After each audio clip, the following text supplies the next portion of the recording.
पल्लवी, तुम्हारे चेहरे पर कुछ लगा है। शरद ने पल्लवी के चेहरे की ओर इशारा करते हुए कहा। वह उसकी सहकर्मी भी थी और अच्छी दोस्त भी। कहाँ? पल्लवी ने अपने चेहरे पर उंगलियां फिराते हुए पूछा। यहाँ। शरद ने आगे झुककर जैसे ही पल्लवी के गाल को छुआ, वह दर्द से कराहते हुए पीछे हो गई। संजीव ने तुम पर फिर से हाथ उठाया? शरद ने उसकी आंखों में झांकते हुए प्रश्न किया। ऐसा कुछ नहीं है, बेख्याली में कुछ लग गया होगा। मैं अभी आती हूँ। पल्लवी नज़रें चुराती हुई उठकर वहाँ से जाने लगी। अपने जिस्म पर पड़े निशानों को कब तक मेकअप से छिपाती रहोगी पल्लवी? मैं अब भी कहता हूँ, मेरा हाथ थाम लो। शरद के सवाल को सुनकर पल्लवी एक पल के लिए रुकी, लेकिन अगले ही पल तेज कदमों से वहाँ से चली गई। पल्लवी के जाने के बाद भी शरद वहीं बैठा रहा। उसके दोस्त मोहसिन ने पीछे से आकर उसकी पीठ पर थपथपाया। और तुम कब तक पल्लवी से एक तरफा मोहब्बत करते रहोगे? क्या तुम जानते नहीं कि वह शादीशुदा है? जानता हूँ यार, पूरा ऑफिस जानता है कि पल्लवी का पति उसके साथ कैसे जानवरों जैसा सुलूक करता है, मगर वह फिर भी उसके खिलाफ एक शब्द नहीं कहती है। मुझसे उसकी यह हालत देखी नहीं जाती है। शरद ने हताश होकर अपने बालों में हाथ फिराया। लेकिन जब पल्लवी ही उसके साथ रहना चाहती है तो कोई क्या कर सकता है? वैसे एक बात बता, क्या तू पल्लवी को लेकर सीरियस है? मोहसिन ने पूछा। मैं पल्लवी से बहुत प्यार करता हूँ और जानता हूँ कि वह भी मुझसे प्यार करती है। वह बस एक बार हाँ कह दे, फिर मैं सब संभाल लूँगा। शरद ने गंभीरता से उत्तर दिया। मैं कामना करूँगा कि तुम्हारी मोहब्बत को मंजिल मिल जाए। अब जल्दी चल, लंच ब्रेक खत्म हो गया है। ब्रेक खत्म होने के बाद भी शरद की नज़रें रह रहकर पल्लवी पर जाकर टिक जाती थी। पल्लवी ने कुछ ही महीनों पहले यह ऑफिस ज्वाइन किया था। उसके सरल और सुंदर व्यक्तित्व ने शरद का मन मोह लिया था। उसे पता था कि पल्लवी शादीशुदा है, इसलिए उसने अपनी भावनाओं को मन में ही रखा और मर्यादा की लकीर पार नहीं की। पल्लवी सबसे बहुत कम बात करती थी, पर जब शरद ने पल्लवी की तरफ दोस्ती का हाथ बढ़ाया तो उसने खुशी खुशी थाम लिया।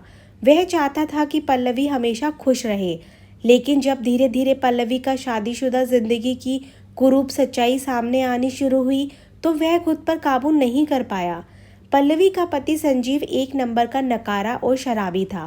वह अक्सर पल्लवी के साथ मारपीट करता था, जिसके निशान वह कई दिनों तक मेकअप के सहारे छिपाती रहती थी। पल्लवी की हालत देखकर शरद का मन तड़प उठता था। वह बस किसी तरह उसे इस नर्क से मुक्ति दिलाना चाहता था और इसके लिए कुछ भी करने के लिए तैयार था, लेकिन इस बात से डरता था कि कहीं पल्लवी उसे गलत ना समझ ले। इसी उधेड़बुन में एक दिन उसने पल्लवी को अपने दिल की बात बता दी। शरद को लगा था कि वह उसकी बात सुनकर नाराज हो जाएगी, लेकिन पल्लवी की प्रतिक्रिया तो उसकी उम्मीद से बिल्कुल परे थी। पल्लवी ने हाँ नहीं की तो इनकार भी नहीं किया, बस हड़बड़ाई आंखों से शरद की ओर देखती रही, जैसे खुद भी मन ही मन उससे प्यार करती हो। पल्लवी की इस मूक सहमति से शरद को थोड़ी हिम्मत मिल गई थी और वह उस पर अपना अधिकार समझने लगा था। इसी अधिकार के नाते वह पल्लवी से कहता था कि वह संजीव को छोड़कर उससे शादी कर ले, मगर पल्लवी को पता नहीं किस बात ने अब तक रोक रखा था। शरद ने गहरी सांस ली और अपने काम में व्यस्त हो गया। अगले दिन शाम के समय पल्लवी अपने ऑफिस के बाहर सड़क पर ऑटो रिक्शा का इंतजार कर रही थी। शरद उसी समय बाइक से अपने घर जाने के लिए निकल रहा था। वह पल्लवी को देखकर रुक गया। पल्लवी, आओ, मैं तुम्हें घर तक छोड़ देता हूँ। पल्लवी बिना कुछ कहे बाइक पर बैठ गई। रास्ते में उसने शरद को एटीएम के सामने बाइक रोकने के लिए कहा और बाइक से उतरकर भीतर चली गई। कुछ मिनटों के बाद पल्लवी बाहर आई तो वह बहुत मायूस लग रही थी।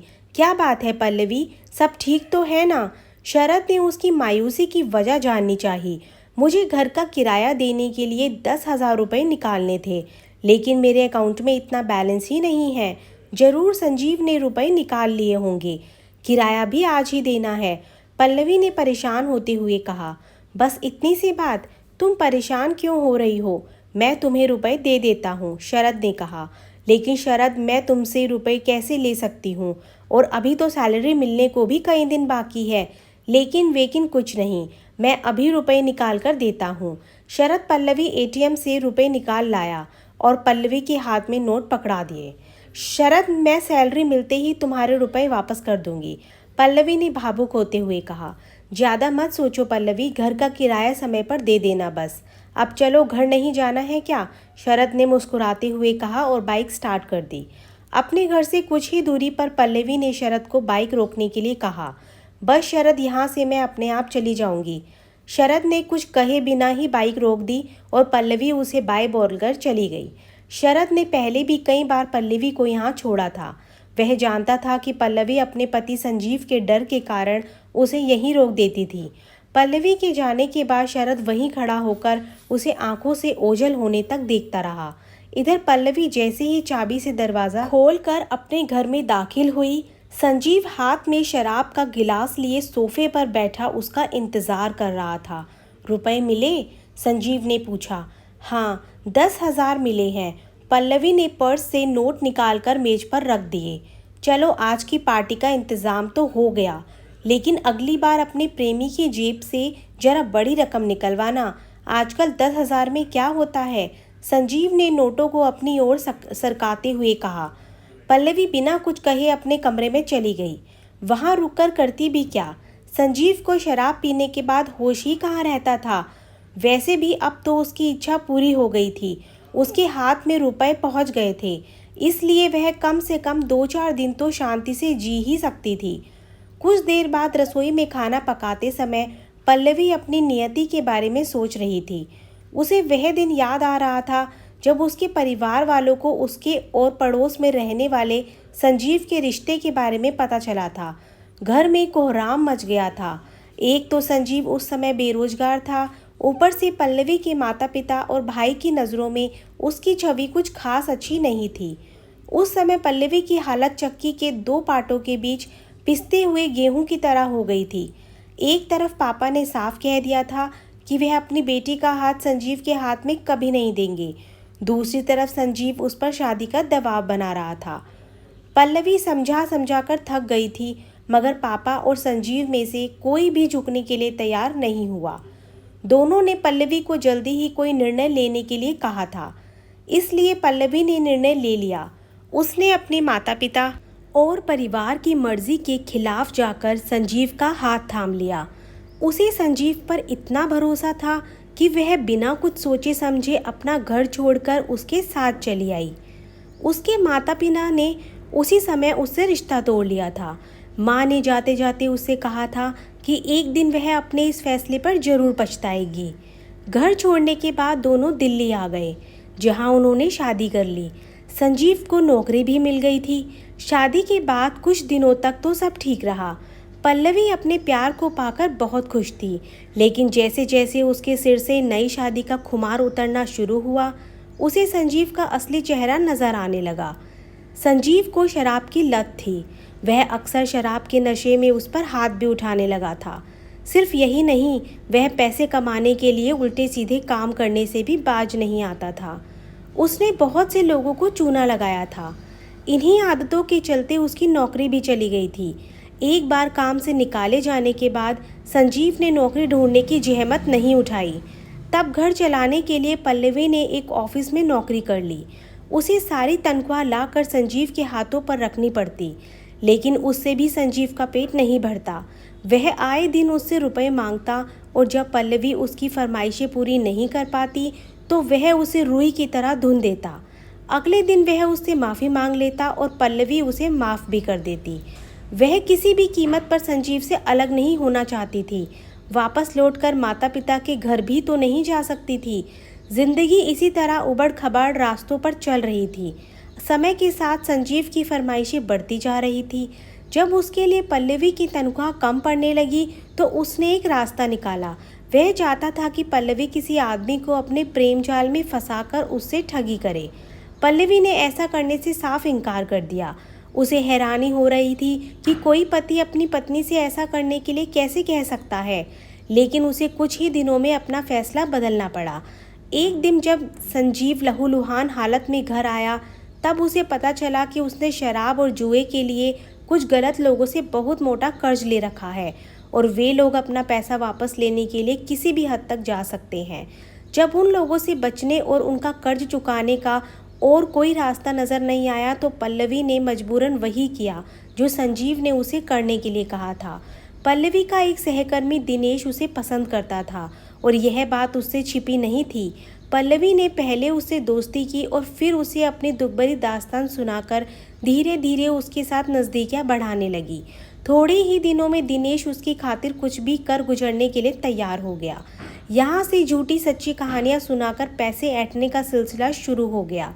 दिनेश उसके झूठे को सच मानकर उस पर विश्वास करता था। इस तरह कुछ महीनों में संजीव का सारा कर्ज उतर गया, लेकिन पल्लवी के लिए दिनेश को संभालना मुश्किल होता जा रहा था। वह उससे शादी करना चाहता था और कई बार उसके घर तक पहुंच गया था। अगर उसे सच्चाई का पता चल जाता तो उनके लिए बड़ी मुसीबत हो जाती। पल्लवी उसके लाखों रुपए कहाँ से लौटाती? अपनी पोल खुलने से बचने के लिए संजीव और पल्लवी ने रातों रात शहर बदल दिया। शहर बदलने के बाद भी संजीव में कोई बदलाव नहीं आया। पल्लवी ने यहाँ भी नौकरी कर ली थी। वह संजीव से भी नौकरी ढूंढने के लिए कहती थी, लेकिन संजीव के दिमाग में तो कोई और ही खिचड़ी पक रही थी। कुछ ही दिनों में वह फिर से कर्ज में डूब गया था और उसने पल्लवी पर दोबारा वही खेल खेलने का दबाव बनाना शुरू कर दिया था। पल्लवी ने फिर से उसकी बात मान ली। बस इसी तरह शहर बदल बदल कर लोगों के साथ ठगी करना उनका पेशा बन गया था। लेकिन इस पेशे के भी कुछ नियम थे जो संजीव ने बनाए थे।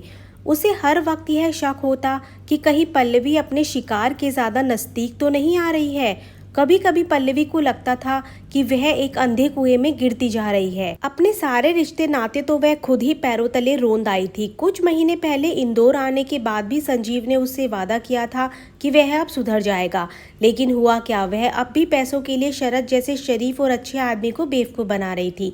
इस बार भी संजीव ने वादा किया था कि यह उनकी आखिरी ठगी है, क्योंकि नई जिंदगी शुरू करने के लिए रुपयों की तो ज़रूरत पड़ती ही है। उसे अक्सर यह महसूस होता था कि वे पुरुष मूर्ख नहीं हैं जिन्हें उसने ठगा है। असल में वह खुद मूर्ख है जो बार बार संजीव की बात मान लेती है। उसकी इच्छाओं की पूर्ति करते करते वह खुद भी गालियां सुनती है, मार खाती है। पल्लवी उन मूर्खों में से थी जिसने खुद अपना पैर कुल्हाड़ी पर दे मारा था। अपनी गलतियों के कारण वह संजीव की बिछाई शतरंज की बिसात पर सिर्फ एक मोहरा बनकर रह गई थी। एक दिन पल्लवी ने खाना खाते समय अपनी छोटी बहन से फ़ोन पर बात करने का नाटक किया और रोने लगी। पल्लवी को इस तरह रोता देखकर शरद परेशान हो गया। पल्लवी, तुम इस तरह क्यों रो रही हो? घर पर सब ठीक है ना? शरद ने पूछा। शरद, मेरी माँ की तबीयत बहुत ख़राब है। मुझे उनके ऑपरेशन के लिए 1 लाख रुपए का इंतज़ाम करना होगा, वह भी 2 दिनों के अंदर। मैं इतनी जल्दी इतनी बड़ी रकम कहाँ से लाऊंगा? पल्लवी ने परेशान होने का नाटक किया। तुम फिक्र मत करो पल्लवी, कोई ना कोई इंतज़ाम हो जाएगा, शरद ने उसे हौसला बंधाते हुए कहा। कैसे फिक्र ना करूं शरद, मेरा बैंक अकाउंट संजीव खाली कर चुका है। जो थोड़े बहुत गहने थे वे मैंने कर्ज उतारने के लिए बेच दिए थे। अभी कुछ दिन पहले मेरे पास किराए के पैसे देने के लिए एक फूटी कौड़ी नहीं थी। उस वक्त तुमने मेरी मदद की थी। अब मैं किसके आगे हाथ फैलाऊं? पल्लवी अपने चेहरे को हथेलियों के पीछे छिपाकर रो पड़ी। शरद अपनी कुर्सी खींचकर पल्लवी के पास ले आया और उसके कंधे पर हाथ रखकर कहा, पल्लवी, सब ठीक हो जाएगा। पहले तुम रोना बंद करो प्लीज़। शरद को पिघलता देखकर पल्लवी ने उसकी बाह को कसकर पकड़ लिया और अपना सिर उसके कंधे पर टिका दिया और रोते हुए कहा, अगर माँ को कुछ हो गया तो मैं खुद को कभी माफ़ नहीं कर पाऊँगी। मैं क्या करूँ, मुझे कुछ समझ नहीं आ रहा है। मैं बहुत अकेली हो गई हूँ शरद। तुम अकेली नहीं हो पल्लवी, मैं तुम्हारे साथ हूँ। शरद ने पल्लवी के हाथ पर अपना हाथ रखा। वह उसके चेहरे पर उभरती कुटिल मुस्कान से बेखबर था। अगले दिन ऑफिस पहुंचने से पहले ही पल्लवी को मालूम था कि शरद ने रुपयों का इंतज़ाम कर लिया होगा। आखिर उसने अभिनय भी तो कमाल का किया था। पल्लवी का अंदाज़ा बिल्कुल सही निकला। शरद ने लंच ब्रेक के समय उसके हाथ में 1 लाख रुपए थमा दिए। थैंक यू सो मच शरद, मैं तुम्हारा यह एहसान कभी नहीं भूलूंगी। मैं जल्द से जल्द तुम्हारे सारे रुपए लौटा दूंगी, पल्लवी ने कृतज्ञता व्यक्त करते हुए कहा। कैसी बातें करती हो पल्लवी, क्या मेरा सब कुछ तुम्हारा नहीं है? अब बातें करने में समय बर्बाद मत करो, जाओ और अपनी बहन को यह रुपए दे दो। शरद ने मुस्कुराकर उसका माथा चूम लिया। पल्लवी ने एक बार फिर से शरद को धन्यवाद कहा और रुपए लेकर अपने घर आ गई। 1 लाख रुपए देखकर संजीव खुशी से उछल पड़ा और एक पल गवाए बिना पल्लवी के हाथ से नोट झपट लिए। अरे वाह पल्लवी, आज तो तुमने कमाल ही कर दिया। अच्छा यह बताओ शरद को तुम पर शक तो नहीं हुआ? नहीं। Very good. अब अगली बार 2 लाख से कम मत मांगना, संजीव ने हिदायत दी। लेकिन संजीव, इस तरह बार बार बहाने करके ज़्यादा रुपए मांगूंगी तो शरद को मुझ पर शक हो जाएगा, पल्लवी ने तर्क दिया। पल्लवी, तुम अपने छोटे से दिमाग पर ज़्यादा जोर मत डालो। यह शरद तुम पर पूरी तरह से लट्टू हो चुका है। इसका जितना फ़ायदा उठा सकती हो उठा लो, फिर कोई नया बकरा फंसा लेना, संजीव ने बेशर्मी से हंसते हुए कहा और चलता बना। संजीव के जाने के बाद पल्लवी का हाथ अनायास ही अपने माथे पर चला गया। जब शरद ने उसके माथे को चूमा था तो उसे अजीब सी सुखद अनुभूति हुई थी। शरद ने उसे भीतर तक छू लिया था। आज से पहले उसने ना जाने कितने लोगों के साथ प्यार का नाटक किया था, मगर उसे ऐसा तो कभी महसूस नहीं हुआ था। सिर्फ यही नहीं, शरद के रुपए संजीव को देते समय उसे ग्लानि हो रही थी। वह संजीव के पूछने पर इनकार कर देती थी, लेकिन सच तो यह था कि उसे शरद का साथ अच्छा लगने लगा था। पल्लवी को आभास हुआ कि उसका मन भटक रहा है। वह शादीशुदा होते हुए भी पता नहीं क्या क्या सोचने लगी थी। उसने मन ही मन खुद को फटकारा और अपना ध्यान बटाने के लिए घर के काम में व्यस्त हो गई। 1 लाख रुपए मिलने के बाद भी संजीव का पेट नहीं भरा। उसने जल्दी ही सारे रुपए उड़ा दिए और पल्लवी को शरद से दोबारा रुपए मांगने के लिए मजबूर करने लगा। इस बार उसके लालच के साथ रुपयों की मांग भी बढ़ी थी। पल्लवी के इनकार करने पर वह उसे प्रताड़ित करने लगा। इधर ऑफिस में पल्लवी और शरद के बीच नज़दीकियां बढ़ती जा रही थी। संजीव का बुरा बर्ताव आग में घी का काम कर रहा था। संजीव के दिए जख्मों को शरद के प्रेम का मरहम भरने लगा था। पल्लवी के प्रति शरद की परवाह उसे शरद की तरफ खींचती ले जा रही थी। उसे लगता था कि शरद की बाहों में ही उसका घर है। पल्लवी के लिए प्यार का नाटक धीरे धीरे सच होता चला गया। उसने बहुत कोशिश की, मगर वह खुद को शरद से प्यार करने से नहीं रोक पाई। पल्लवी ने निश्चय कर लिया था कि अब चाहे जो हो जाए वो शरद से कभी रुपयों की मांग नहीं करेगी। अपने इनकार का खामियाजा पल्लवी को कई बार भुगतना पड़ा। संजीव बात बात में राई का पहाड़ बनाकर उस पर हाथ उठाने लगा। उसे शक था कि पल्लवी उसे धोखा दे रही है। जब शरद ने उसके जिस्म पर पड़े निशानों को देखा तो वह अपने आपे से बाहर हो गया। आज मैं संजीव को छोड़ूंगा नहीं, उसे ऐसा सबक सिखाऊंगा कि वह जिंदगी भर याद रखेगा, शरद ने गुस्से में दांत पीसते हुए कहा और बाहर जाने लगा। नहीं शरद, तुम ऐसा नहीं करोगे, पल्लवी ने उसे रोका। इतना कुछ होने के बाद भी उस आदमी की तरफदारी कर रही हो? शरद ने आश्चर्य से पूछा। मैं किसी की तरफदारी नहीं कर रही हूँ शरद, मैं बस इतना चाहती हूँ कि तुम संजीव से दूर रहो। तुम नहीं जानते हो कि कितना घटिया आदमी है, कैसे कैसे लोगों के साथ उसका उठना बैठना है, पल्लवी ने उसे समझाया। मैं किसी से डरता नहीं हूँ पल्लवी, शरद जोश में आ गया था। लेकिन मैं तो डरती हूँ, अगर तुम्हें कुछ हो गया तो मैं क्या करूँगी, पल्लवी ने सिर झुकाकर कहा। तो शरद ने उसे सीने से लगा लिया। ओह पल्लवी, मैं तुम्हें इस हालत में नहीं देख सकता। तुम संजीव को छोड़कर क्यों नहीं जाती? मैंने पहले भी कहा था पल्लवी, मैं हमेशा तुम्हारा ख्याल रखूँगा। बस एक बार मेरा हाथ थाम लो। संजीव मेरी जान ले लेगा मगर मुझे तलाक नहीं देगा। मैंने देखा है कि वह किस हद तक जा सकता है। शरद, मैं चाहकर भी उसे नहीं छोड़ सकती हूँ। पल्लवी की आंखों से आंसू टपक पड़े। क्या तुम मुझसे प्यार करती हो? हाँ शरद, मैं तुमसे बहुत प्यार करती हूँ। तो फिर मेरे साथ भाग चलो। शरद, यह तुम क्या कह रहे हो? यह मजाक का वक्त नहीं है, पल्लवी हैरान हो गई। मेरी आंखों में देखो पल्लवी, क्या तुम्हें लगता है मैं मजाक कर रहा हूँ? मुझ पर भरोसा करो। एक बार हाँ कह दो, फिर हम दोनों यहाँ से बहुत दूर चले जाएंगे, जहाँ तुम पर संजीव का साया तक नहीं पड़ेगा, शरद ने पल्लवी की आंखों में झांकते हुए कहा। शरद की आंखों में अपने लिए प्यार की गहराई देखकर पल्लवी सिहर उठी। उससे कुछ कहते नहीं बना। उसने शरद से सोचने के लिए कुछ वक्त मांगा और घर चली गई। कुछ दिन बीत जाने के बाद भी पल्लवी ने शरद को जवाब नहीं दिया था। संजीव ने उसे जलील करने में कोई कसर नहीं छोड़ रखी थी। एक रात जब उसके कोप का भोजन बनने के बाद पल्लवी बिस्तर पर पड़ी करा रही थी, उस वक्त उसके कानों में शरद की बातें गूंज रही थी।